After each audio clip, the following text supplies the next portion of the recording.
자, 압수수색이 있었는데요. 그날 무슨 일이 있었던 걸까요? 자, 하나하나 살펴보겠습니다. 자, 김민지 기자, 네. 8월 달에요. 날짜를 제가 정확히 말씀을 드릴까요? 8월 22일 날 조국 전 장관이 기자들 앞에서 스스로 한 이야기가 있었죠? 그렇습니다. 당시에는 이제 후보자 신분이었고 청문회를 앞둔 상황에서 조 전 장관에게 각종 의혹들이 쏟아졌습니다.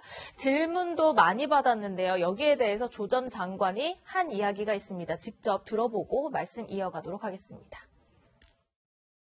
저와 저희 가족들이 사회로 받은 혜택이 컸던 만큼 가족 모두가 더 조심스럽게 처신했어야 했다고 생각합니다. 저는 집안의 가장으로 아이의 아버지로 더 세심히 살폈어야 했다고 생각합니다. 당시 제도가 그랬다. 법적으로 문제가 없다. 라고 말하며 내몰라라 하지 않을 것입니다. 국민 여러분의 따가운 질책을 달게 받겠습니다. 더 많이 회초리를 들어주십시오. 향후 더욱 겸허한 마음과 낮은 자세로 임하겠습니다. 네, 조심스럽게 처신했어야 한다. 따가운 질책을 달게 받겠다. 라면서 뭔가 반성하는 듯한 얘기를 한 전날 어떤 일이 있었냐면요. 부인인 정경심 교수가 네.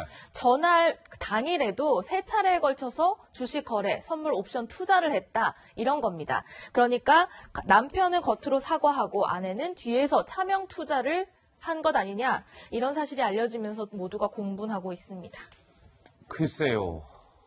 남편은 청문회 준비단 사무실에 출근하면서 조심스럽게 처신했어야 했다. 국민들의 따가운 질책을 달게 받겠다라고 얘기했는데 조 전 장관의 부인 정경심 교수는 뒤에서 차명 주식 거래하고 있었다는 얘기입니다. 글쎄요. 다음 좀 영상 좀 주시겠습니까? 자, 이게 8월 22일 날 좀 전 얘기고요. 그 바로 다음 날 8월 23일 얘기입니다. 이게 서울대 영상이라고요? 예. 이때가 언제냐면 조국 전 장관의 사퇴를 촉구하는 대학가의 첫 번째 촛불 집회가 있었던 날입니다. 이게 8월 23일 서울대학교의 촛불 집회의 모습이고요. 다음 화면 또 있습니까? 고대? 예, 이게 고대입니다. 같은 날 고려대학교에서도 조국 장관의 사퇴를 외치는 촛불 집회가 있었습니다. 그런데 정경심 교수는 이날도 차명 계좌로 차명 주식 거래를 했는데요. 500주를 또 차명으로 이렇게 판 거예요. 글쎄요, 조 부장, 우리 이런 모습들을 이거 지금 분할 화면 도착했군요. 이거 어떻게 봐야 됩니까? 아주 좋게 말하면 조국 전 장관 부인 정경심 교수는 참 성격이 대담하다. 하하. 예, 아주 좋게 말하면요. 아주 좋게 말하면 예. 대담하다. 왜냐하면 이 정경심 교수의 차명 거래가 언제 이루어졌냐? 바로 2017년 7월부터 2019년 9월까지 이루어졌어요. 2년 2개월. 무슨 말이냐면 예. 남편인 조국 전 장관이 민정수석일 때부터 법무부 장관 취임해서까지 계속 이루어진 거예요. 계속 한 거예요. 네, 790회. 그러니까 2년 동안 790회면은 하루에 한 번 정도씩 한 거예요. 하하. 그러면 그러네요. 이 얘기는 쉽게 말해서 꾼이 했다. 꾼이 이렇게 했다. 볼 수밖에 없거든요. 그리고 더 놀라운 거는 이 이른바 조국 펀드에 대해서 언론의 집중적인 의혹 제기가 이루어진 시점이 예. 장관 지명 이후, 장관 지명 한 엿새 뒤부터인 8월 15일이었습니다. 아하. 그런데 정경심 교수가 이 8월 15일, 그러니까 언론이 의혹을 제기한 시점 이후에도 계속해서 차명 계좌를 이용해서 거래를 한다는 것이죠. 네. 그러니까 지금 나온 대로 8월 23일 날에는 조국 전 장관의 딸인 조민 씨의 어떤 학력 위조 문제, 이것 때문에 서울대와 고려대에서 처음으로 대학생들의 촛불 집회가 열렸습니다. 그리고 8월 27일에는 전국적으로 한 30여 곳에서 동시다발적인 압수수색이 이루어졌는데 이때도 차명 주식 150주를 매도를 합니다. 예. 이 얘기는 검찰이 과연 우리 가족의 사모펀드 이거 수사하겠냐. 네. 믿는 도끼가 있었던 거예요. 그러니까요. 그렇기 때문에 이렇게 예. 내놓고 한 겁니다. 자, 좀 조 부장이 잠깐 말씀을 주셨습니다만 저게 이제 촛불 집회는 8월 23일 얘기고요. 김민지 기자 8월 27일로 한번 우리 돌아가 봅시다. 네, 방금 조 부장께서 말씀하셨습니다. 8월 27일은 어떤 날이었냐면 검찰이 대규모 수사팀을 동원해서 조국 전 장관과 관련된 의혹 중에 뭐 입시비리 의혹, 또 사모펀드 의혹과 관련된 30여 곳을 압수수색한 날입니다. 대규모 이렇게 압수수색. 대규모 압수수색이 실시된 날에도 정경심 교수가 주식 150주를 차명으로 매도한 그 금융 거래 행위를 한 거죠. 그렇기 때문에 이것 또한 이런 행위가 검찰 수사를 비웃는 것 아니냐라는 얘기가 나오고 있는 겁니다. 실질적으로 이 부분에 있어가지고는 전문 투자자냐, 영문학 전공 교수냐 이것이 문제로다 할 정도인 것 같은데요. 네. 아까 그 조 부장께서 얘기한 것처럼 2017년 7월부터 올해 9월까지라고 하면은 2년 2개월 아닙니까? 네. 그게 365일 곱하기 2 플러스 60일 하면은 딱 790일이 나오죠. 잠깐만요. 2년 2개월 동안 790차례에 걸쳐 차명 거래를 했는데 그 2년 2개월을 일수로 계산해보면 790일이다. 딱 790일인 거죠. 790차례 했네요. 결국은 어허. 주말이건 공휴일이건 연휴건 거의 매일 한 차례씩 주식 거래를 했다는 거죠. 잠깐만요. 그러니까 정경심 교수가 하루에 한 번꼴로 차명으로 뭔가를 거래했다. 뭐 이런 셈이 되는 거네요. 그런 것이죠. 그리고 어허. 더불어서 차명 거래를 시작했던 시점이 절묘합니다. 어허. 아시다시피 예. 조국 전 장관은 민정수석으로 언제 갔죠? 2017년 5월 달에 갔습니다. 문재인 정부 출범 그렇게 직후. 하면서 실제로 예. 그렇게 되면 더 이상 그 고위공직자이기 때문에 주식으로 거래할 수는 없지 않습니까? 예. 그러니까 2017년 7월부터 이제부터는 기존에 있던 그 본인 주식 계좌를 다 처리를 하고 그때부터 이제 주위에 있던 그 단골 미용실의 원장님 또 페이스북 지인의 명의를 이용을 해서 했다는 것은 결국 그런 식으로 차명 거래를 하면은 안 된다는 것을 알고 오해했다는 것이죠. 예. 그렇다는 점에서 이 부분이 문제가 있는 것 같고 저 또한 이 공소장 전체적으로 79장인데 79페이지. 상당수가 지금 말씀드렸던 차명 주식 뒤에 있는 거래 명단이 쭉 있는데요. 예. 아, 정말 도대체 압수수색이 있고 한데 왜 이런 식으로 계속 거래를 했을까? 정말 말씀하신 것처럼 과연 검찰이 우리한테는 손을 못 댈 것이라고 생각했는 것인지 아니면은 뭔가 숨겨서 빨리 처분해서 네. 하려고 했던 것인지 그 부분에 대한 어떤 동기도 아마 재판 과정에서 밝혀야 되는 것이 아닌가 생각합니다. 최 변호사께서 흥미로운 아까 좀 데이터를 주셨네요. 예, 2년 2개월 차명 그 주식 거래한 게 790일이다. 2년 2개월. 근데 790차례 딱 했다는 거니까 하루에 한 번꼴로 정 교수가 차명 거래를 한 셈이다. 굉장히 흥미로운 분석이 주셨던 것 같고요. 자, 시청자 여러분, 제가 영화의 한 장면을 보여드릴 겁니다. 한번 막 굉장히 인기가 있었던 영화 중에 한 영화였죠. 영화의 한 대목 먼저 보고 오시죠. 네가 내 대신 얘 과외 선생님 좀 해줘라. 영어. 기정이가 그렇게 손재주가 좋다며? 서울대학교 문서 위조학과 뭐 이런 거구나. 아들아, 네가 자랑스럽다.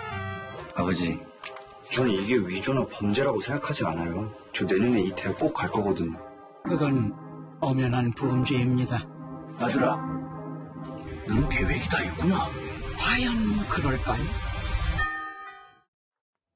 이런 얘기 있었죠. 정경심 교수가 그 딸의 동양대 표창장 위조가 나왔을 때, 야, 그 수법이 말이야, 저 기생충에 나오는 장면과 똑같아. 뭐 이런 얘기가 있었는데요. 또 하나 심각성을 드러낸 건 바로 이겁니다. 허위 증명서를 정경심 교수가 본인 딸 거를 받아요. 허위 증명서를. 근데 그것도 모자라서 그 허위 증명서에 정경심 교수는 또 한 번 손을 댑니다. 이거 어떻게 봐야 됩니까? 조국 딸, 고려대 재학 시절에 한국과학기술연구원 키스트에서 허위 인턴 증명서를 받아요. 이것도 문제잖아요, 우선 시청자 여러분. 그런데 정 교수는 여기 또 손대요. 어떻게? 워드 프로그램 활용해서요, 활동 시간을 부풀려요. 120시간으로. 그리고 성실하게라는 문구를 추가해요. 한국당에서는 아니 도대체요, 조국 가족한테 조작 아닌 게 있습니까? 뭐 이런 얘기까지 나오고 있답니다, 정 교수님. 이제 좀 그 씁쓸하고 좀 뭐라고 얘기해야 될지 설마 이를테면 법무부 장관의 후보자의 부인이지 않습니까? 그리고 또 고위공직자의 부인이 저렇게까지 할 수밖에 없었을까라는 생각이 들 정도지 않습니까? 예. 뭐 저는 앞서 이제 여러 가지 주식 투자라든가 뭐 선물 옵션 투자 이런 얘기 나왔습니다만 정말 숨길 수 없는 투자 본능은 우리가 여기서 다시 한번 확인하게 된 것 같다. 그리고 또 하나는 앞서서 뭐 좋게 표현한다고 우리 조 부장은 얘기했습니다만 저는 이 대담함 이게 한 번 하면 이제 그 다음은 또 그 더 뛰어넘는 더 정교하게 가거든요. 그런 것들을 좀 보여주는 것이 아닌가 싶은데 예. 아무리 삐뚤어진 수험생 부모의 심정이라고 하더라도 정말 해서는 안 될 또한 고위공직자로서의 공적 의식은 완전히 바닥에 떨어진 전형을 좀 보여주고 있는 것 같고요. 예. 여기서 국민들이 느끼는 어떤 절망감이랄까 이것은 저는 굉장히 그 깊이를 좀 가늠하기 힘들 정도인 것 같아요. 물론 현재까지 나오고 있는 것들이 정말 뭐 검찰 수사, 물론 재판을 공소장 결과 통해서 있고 드러나겠죠. 또 보다 진실은 아마 재판을 통해서 규명되겠습니다만 지켜봐야죠. 현재까지 나온 것만으로도 지금 뭐 명예를 회복하겠다 이런 얘기 자체가 나오는 것 자체가 저는 어불성설이라고 보여집니다. 예, 조 부장. 네, 검찰의 공소장을 보면요. 이런 허위 증명서를 아예 안 만든 증명서가 없을 정도로 한 것. 안 바로 만든 게 없을 딸을 의사로 만들기 위해서였습니다. 의사 프로젝트. 예. 그러니까 2013년에 차의과대학 의전원에 지원을 했다가 탈락을 하거든요. 이 탈락하는 것을 보고 공소장을 압축해서 말씀드리면 예. 정경심 교수가 제대로 조작하기로 마음먹었다. 이런 거예요. 제대로 조작하기로 마음먹었다. 예. 하하. 그러니까 지금 말씀하신 대로 고대 재학 시절에 키스트, 인턴 증명서를 만드는데 여기에다가 워드 프로그램을 이용해서 활동 시간을 시간 120시간으로 부풀려요. 문구 추가하고. 예. 그리고 이게 통상적으로 인턴 증명서에 그냥 했다. 이것만 들어가지 성실하게 했다. 이런 거 안 들어가거든요. 수가 안 붙어요. 그렇습니다. 예. 근데 성실하게라는 문장도 추가를 해요. 그리고 2013년에 키스트에서 학부생 연구 프로그램 참여했다는 것. 여기 보면요. 딸이 집에서 선인장 등의 식물을 키우면서 생육일기를 쓴 걸 갖다가 마치 연구 프로그램에 참여한 것처럼 하거든요. 예. 자, 집에서 선인장 키우면서 활동한 것. 이게 논문의 3저자로 등재될 것 같으면은 우리나라 국민 중에 논문 3저자 등재 안 될 국민이 몇이나 되겠습니까? 없다고 봐야죠. 집에서 선인장 키우고 예, 화초 화분 키우고 불가가지고. 예, 예. 그렇습니다.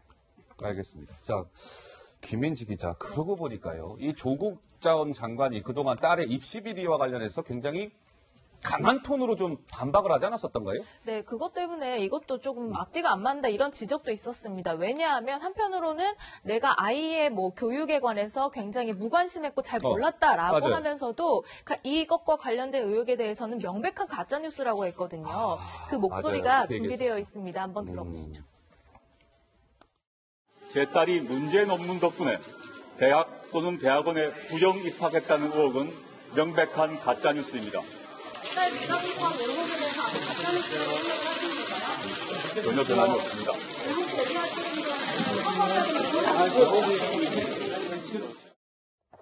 근데요, 시청자 여러분, 이 정경심 교수가요, 동양대 교수잖아요. 교수 커넥션을 뭐 전방위로 다 활용하고 이용해서 자녀의 스펙을 위조했다. 이런 얘기가 나옵니다. 한번 차근차근 보시겠습니까?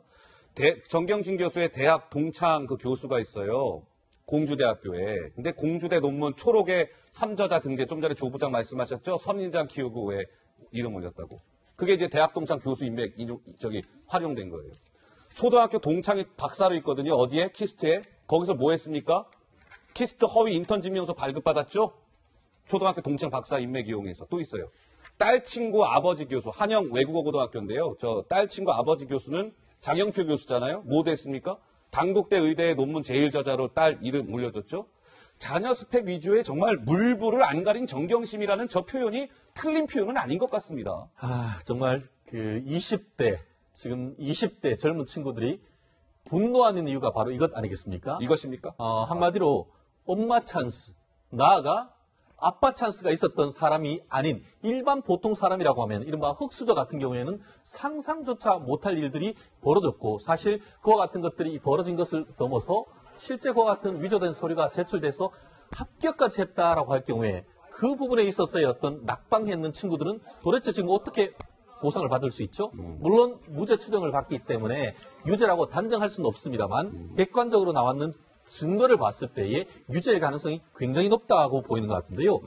어떻습니까? 우리나라에서 가장 어떻게 보면 엘리트 집단이고 윤리성이 가장 핵심이 바로 교수 집단 아니겠습니까? 그렇죠. 그런데 그와 같은 교수님들이 개인적인 박사, 뭐 이런 커넥션을 이용을 해가지고 대학 동창, 초등학교 동창, 딸 친구 아빠 교수까지 전방위적으로 했다는 점에서 굉장히 이 부분에 대해서는 분노를 금할 수가 없고 더불어서 지금 공소장을 보면은 예컨대 딸을 그 의대에 보내기 위해서 2013년에 차병원에 있는 차의전을 냈는데 그때 같은 경우에는 이 봉사활동, 동양대 봉사활동 증명서를 냈더니만 거기서 떨어졌단 말이에요. 아하. 그러니까 아이고 요거 가지고는 약하네. 아까 조 부장 얘기하는 것처럼 그러면은 좀 한번 단계를 높이자. 그래서 2013년 하반기 서울대 의대에 낼 때는 예. 그때 그 동양대 총장 명의의 표창장을 이제 위조를 해서 제출을 했고 거기서 1차까지 합격을 했었어요. 2차까지 떨어지고 그 다음에 2014년 9월 달에 비로소 서울 부산 의전에도 아까 얘기했던 동양대 의전에 관련되는 서류를 필요로 해서 관련되는 서류를 내서 합격했다는 점에서 물불 안 가린 정경심이라고 언론에서 표현했다는 것이 문자 그대로 사실이 아닐 가능성이 사실의 가능성이 높아진 것 같습니다. 혹시 시청자 여러분 스펙 AS라는 말 들어보셨어요? 스펙 AS? 이제 이런 얘기까지 나옵니다. 스펙 AS라고 들어보셨는지요? 사실 저는 처음 들어봤습니다. 2013년으로 한번 가보시죠. 단국대 장영표 교수로부터 조국 장관의 딸이 허위 체험활동 확인서를 발급받습니다. 장영표 교수로부터 허위 체험활동 확인서를 발급받아요. 딸 의전원 입시를 활용하기 위해서요. 이게 이제 정경심 교수가 판단한 거예요. 이거 체험 활동 확인서를 내서는 이거 쉽지 않을 것 같아. 이거 어려울 것 같아. 그래서 인턴십 확인서라고 제목을 고칩니다. 정경심 교수가 스스로. 그리고 나서 이 장영표, 처음에 저 체험활동 확인서를 발급해준 장영표 교수한테 정경심 교수가 뭐 전화를 했는지 만났는지는 모르겠으나 부탁을 합니다. 자, 내가요, 이거 인턴십 확인서로 좀 고쳤으니까 장영표 교수께서 자필 서명 좀 해주세요. 이렇게 해서 자필 서명토록 한 뒤에 의전원 입시에 활용했다는 겁니다. 스펙 AS라는 말이 나왔습니다. 예, 정 교수님 말씀하시죠. 오늘이 이번 대학 입시 수능 예비 소집일입니다. 오늘 예비 소집이네요. 맞네요. 이런 뉴스를 보고 있을 우리나라 전 국민의 또는 뭐 학부형들 입장에서 보면은 정말 가슴이 터질 것 같은 느낌일 것 같아요. 예, 지금 그동안 보여줬던 소위 정경심 교수의 이른바 스펙토마시, 또 뭐 위조, 커넥션, 뭐 여러 가지가 다 거론되고 있습니다만 저는 이 정경심 교수의 이런 어떤 우리가 상상하기 힘든 정도의 어떤 뭐랄까 좀 범죄 행위 이런 것을 우리가 단죄하고 하는 것도 중요하겠습니다만 한 가지 여기서 분명히 얘기할 것은 우리 교수 사회, 기득권 엘리트층에서 보여지는 태도, 행태를 저는 지적하고 싶어요. 자, 그거 별거 아닌데 라고 하는 의식이 저는 아직도 뿌리잡고 있는 건 아니냐. 그런 의미에서 본다면 얼마 전 국회에서도 거론됐습니다만 정말 고위공직자 또는 교수 사회 어떻게 보면 전수조사를 통해서라도 이런 것들이 다시는 우리 사회에 발붙일 수 없도록 한 그런 어떤 제도적 개선 포인트도 반드시 좀 저는 같이 얘기할 필요가 있겠다. 이런 생각입니다. 예. 네, 그리고 금방 정 교수님이 아주 좋은 포인트를 말씀해 주셨어요. 오늘 예비 소집일이죠. 예비 소집일. 예, 내일 수학능력 시험. 어떻게 보면 수험생들한테는 인생의 1차적인 분수령이 되는 날이에요. 예. 그런데 바로 조국 전 장관의 딸은 엄마의 이런 가짜 증명서라든지 여러 가지 이런 노력이라고 하면 좀 말이 그런데요. 이런 것 덕분에 시험을 치르지 않고 의학 전문대학원까지 쭉 갔다는 것. 네. 그래서 이 아이들에게 시험 잘 봐라. 이것을 과연 다른 엄마들이 말할 수 있을까? 저는 그 점도 한번 생각해 봅니다. 자, 조국 전 장관이 그동안 입시 부정 뭐 이런 의혹과 관련해서요. 정경심 교수가 뭐 이제 위조한 건 아니냐 이런 의혹과 관련해서 국회에서의 발언인가요, 이거? 9월달. 인사청문회 때 발언입니까? 이렇게 얘기한 바 있습니다. 잠깐 들어보시죠. 후보자의 배우자가 지금 논란이 되고 있는 동양대학교 총장 명의의 표창장을 만약에 위조했다면 그 사실로도 충분히 중대한 범죄가 된다는 점은 인정하지요. 그랬다면? 그렇죠. 위조를 했고 위조된 표창장을 부산대 의학전문대학원 입시에 제출했고 그래서 위계에 의한 공무집행 방해가 되니까 굉장히 큰 죄고 무엇보다 입시 부정행위잖아요. 사실이면. 가정입니다만. 그러니까 사실이라면 법대 교수니까 이건 커다란 죄라는 건 인정하지요. 범죄에 해당될 수 있다고 생각합니다. 네, 뭐 범죄에 해당될 수 있다고 생각합니다. 이렇게 얘기했으나 범죄 혐의가 속속 지금 드러나고 있는 그런 상황이죠. 자, 이 조국 장관 딸의 입시 비리와 관련된 대학교들이 있을 거 아니에요, 시청자 여러분. 대학들. 근데 김민지 기자 무슨 얘기가 나오고 있다고요? 이 대학들이요 좀 소극적으로 대응하고 있는 것 아니냐라는 비판이 나오고 있습니다. 소극 대응. 그 이유가 뭐냐면요. 지금 각종 자료들이 허위, 위조 의혹을 받고 있는데 이것들을 활용해서 지금 대학교나 뭐 학과, 대학원 등에 입학을 한 거 아니겠어요? 그 결과를 대해서 어떤 그 뒤집을 수 있는 것 아니냐라는 이제 각종 질문들이 쏟아졌는데 고려대 같은 경우에는 법원에서 위조 판결이 나더라도 졸업생 자격을 허허. 유지하겠다라는 방침을 사실상 정한 것으로 알려졌고요. 사실입니까? 네, 부산대 어허. 같은 경우에도 법원 판단을 본 뒤 결정하겠다. 동양대도 마찬가지로 법원 판단 본 뒤에 관련자 해임 등 조치를 취할 것이다. 라는 입장을 보였는데요. 물론 검찰 공소장이기 때문에 확정된 바는 아니지만 나머지 학생들 특히 탈락자의 마음을 학교가 너무 헤아리지 못하는 것 아니냐 이런 얘기가 나오고 있습니다. 자, 잠깐 어느 분 먼저 말씀하세요? 제가 간단히 네, 말씀드리면요. 예. 사실 이 부분에 있어서 특히 우리나라에 있어서의 그 입시의 공정성 이 부분은 굉장히 중요한 것 아니겠습니까? 그런데 작년이었습니까? 대한항공의 조원태 사장 같은 경우에는 인하대 편입과 관련해 가지고 그게 98년에 있었음에도 불구하고 그것을 작년인가 또 문제를 제기를 하면서 실질적으로 학위를 취소했던 케이스가 있습니다. 더불어서 최근에 있어서 숙명여고의 그 쌍둥이 시험 부정 사건이 있었지 않습니까? 있었죠. 그 부분 같은 경우에도 수사하고 그 아버지가 이제 그 1심에서 유죄 판결 받은 그 무렵에 계속 그 학교 측 같은 경우에는 이 학생들에 대한 그 징계나 이런 것들을 계속 미적거리고 하다가 결국 유죄가 나오고 하니까 이 고등학생에도 불구하고 그 학생들에 대한 징계를 했었단 말이에요. 그런데 말씀하신 것처럼 지금 확인해 봤더니만 이 그 부산 의정 같은 경우에는 위 변조 시 입학 취소할 수 있음을 감수할 수 있다는 서약서까지도 이 조국 장관의 딸이 썼다는 것 아닙니까? 아하, 예. 그런데 이 정도로 해서 구체적인 증거가 나왔고 실제 일부 같은 경우에는 조국 장관이 딸이 공범으로 가담했을 가능성도 그 이 공소장에 나와 있는 그런 상태라고 한다고 하면은 이 부분에 대해서는 어떤 식으로든 학교에서 어떤 발표가 있어야 되는데 예. 이 또한 모르쇠 한다는 것이 과연 학교의 어떤 행정이 바른 것이냐 그것이 바로 공정한 행정이냐에 대해서는 비판이 있을 수밖에 없습니다. 근데 지금 이런 대학들의 이 설명에 고개를 좀 갸우뚱할 수밖에 없는 거는요. 그래픽이 하나 나오고 있네요. 이거예요. 고대 같은 경우는요. 이 조국 사태 이후에 여러 번 입장을 바꿨어요. 처음에 뭐라고 했는지 아세요? 하자가 발생되면 입학 취소시키겠습니다. 라고 얘기했어요. 그 다음에 어떻게 바뀌었냐면 수사기관에서 결과를 통보해 오면 최종 처리하겠다. 이렇게 또 바뀌었어요. 그랬다가 최종은 이게 뭐 법원에서 판결이 나더라도 졸업생 자격을 유지하겠다라는 이런 사실상의 입장을 지금 밝혔다는 거예요. 근데 보세요. 조국 장관 딸이 고대 입학하면서 밑에 좀 작은 글자들 보이시죠? 이거 다 인턴 위조하고 이런 거예요.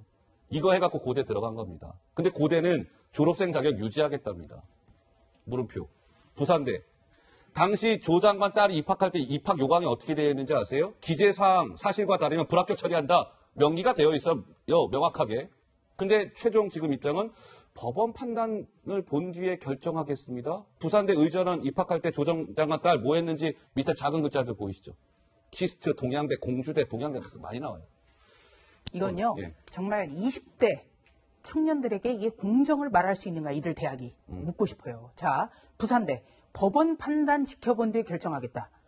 정경심 교수가 구속 기소가 며칠 전에 됐죠? 네. 법원 판단 2, 3년 뒤에 나옵니다. 하하. 그렇죠. 대법원 판단까지 받으려면 예, 그렇죠. 확정 판결 예. 2, 3년 뒤에. 2, 3년 뒤까지는 결정이 안 된다는 얘기예요. 그런 얘기네요. 그리고 고려대 같은 경우는 어제 뭐라고 발표를 했냐면 공소장에 고려대 학부 입시를 방해했다는 내용이 포함되어 있지 않기 때문에 이것을 논의할 수 없다. 당연히 공소장에 안 들어갔죠. 왜? 공소를 제기할 수 있는 시효가 만료가 됐어요. 사문서 위조는 7년인데 2009년이 벌써 10년 전의 일이기 때문에 이거는 잘못을 했지만 이거는 법률적으로는 처벌할 수 없다. 그러나 잘못은 했다. 그렇기 때문에 공소장에 안 들어간 거예요. 그러면 공소장에 안 들어갔으니까 이거는 그대로 두겠다? 세상에 이런 게 어디가 있어요? 세상에 이런 게 어디냐? 예, 그러니까 한마디로 말해서 지금 문재인 정부 이제 2년 지났어요. 살아있는 권력에 대해서 대들지 않겠다는 얘기예요. 그리고 또 하나 우리가 생각해 볼 거는 최순실 씨 확정 판결 지금 났습니까? 안 났어요. 안 났죠? 예. 네. 최순실 씨 수사 때 드러난 게 바로 딸 정유라의 이화여대 부정입학 사건이었어요. 예. 그렇다면 왜 정유라 씨는 이화여대 부정입학 이것 때문에 입학이 취소가 됐죠? 왜 그렇죠? 대법원 판결도 안 났잖아요. 그러네요. 그러니까 한마디로 말해서 살아있는 권력에 대해서 대학들이 지금 눈치 보는 겁니다. 이렇게 하면 20대 청년들이 이런 대학을 공정하다고 힘들게 생각하겠습니까? 공부해서. 특히 고려대 같은 경우는 명문사학, 양대사학 이렇게 평가를 받는 대학인데 참 저는 걱정됩니다. 예, 우리 교수님이 대학이 교육기관이 아니라 정부 산하기관인가요? 아니, 무슨 살아있는 권력의 눈치를 봐야 되는 게 대학이 왜 그런 눈치를 봐야 되냔 말이에요. 지금 현재 고려대학을 비롯한 부산대가 됐든 뭐 국립대학이든 사립대학이든 교육기관으로서의 어떤 명확한 위상을 가지고 일벌백계라고 하는 관점에서 이 문제를 바라봐야 된다. 이것이 재판이 어떻게 되든 논문하자가 변경되면 검토하겠다. 검찰 수사가 발표되면 얘기하겠다. 입장이 뭐 계속 바뀌어. 이건 교육기관인 것을 포기한 거다. 아하. 자, 이렇게 보여지고요. 공정성, 도덕성이라는 관점에서 이 문제를 바라보고 이게 지금 현재 저런 입장이 뭐 은근슬쩍 넘어갈 수 있을지 모르겠습니다만 더 큰 후폭풍으로 다가올 수 있다는 것을 대학기관들이 좀 유념해야 될 것 같습니다. 김민지 기자, 정경심 교수의 변호인단에서는 지금 입장이 좀 나오고 있습니까? 그동안 사실 정경심 교수가 이제 구속 상태에서 조사를 받으면서 많이 지적됐던 얘기가 성실하지 못하게 조사를 받고 있다라는 점 아니었습니까? 이를 의식한 데 이런 입장 변호인단에서는 냈어요? 건강 상태 등 자세한 상황들을 좀 공개하고 있습니다. 구치소로 그러니까 조사를 마치고 구치소로 복귀하던 중에 졸도로 쓰러지기까지 했지만 최선을 다했다. 그리고 공소장에 대해서는요, 결과적으로는 도저히 동의할 수 없다. 재판에서 다 밝히겠다라고 하면서 이제 검찰에 관련된 내용을 비판하기도 하고 정경심 교수에 대한 상황도 밝혔습니다. 자, 저희가 저기 하나만 그 팩트 체크 한번 해볼게요. 저 맨 위 문장 한번 봐주세요. 정경심 교수 구속된 이후에도 최선을 다해서 검찰 조사에 응했다라고 김칠준 변호사가 얘기했잖아요. 그 다음 아마 그래픽이 하나 등장할 겁니다. 한번 볼까요? 정말 성실히 조사에 임했는지. 구속된 이후에 정 교수가 10차례 소환 통보를 받아요. 그중에 4차례는 불출석 사유서 내고 검찰에 안 갔어요.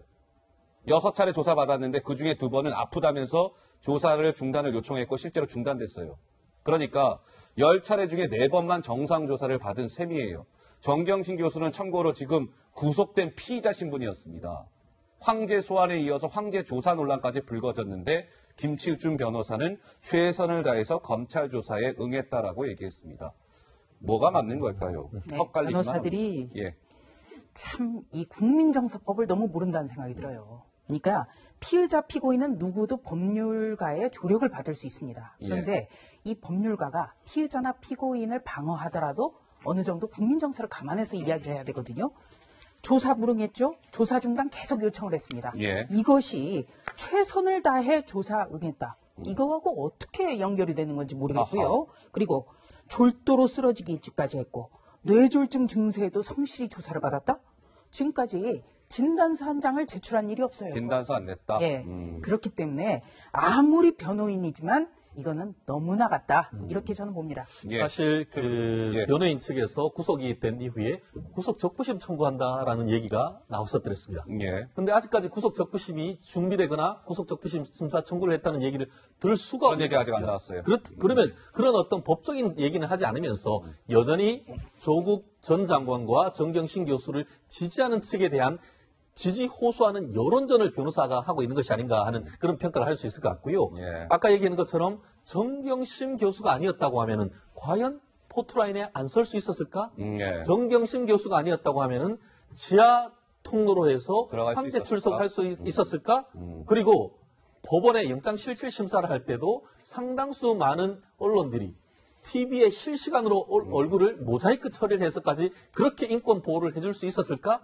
근데 그에 대한 보답이 10차례 조사 중에 4번만 정상 조사하고 또 조사하는 과정에 남편이 사퇴한다고 하니까 나 이제 집에 갈래. 아하. 이런 조사를 했으면서 최선을 다해서 조사를 했다고 한다고 하면은 과연 그와 같은 항변이 법원에 의해서 받아들여질 수 있을 것인지 상당히 의문입니다. 예.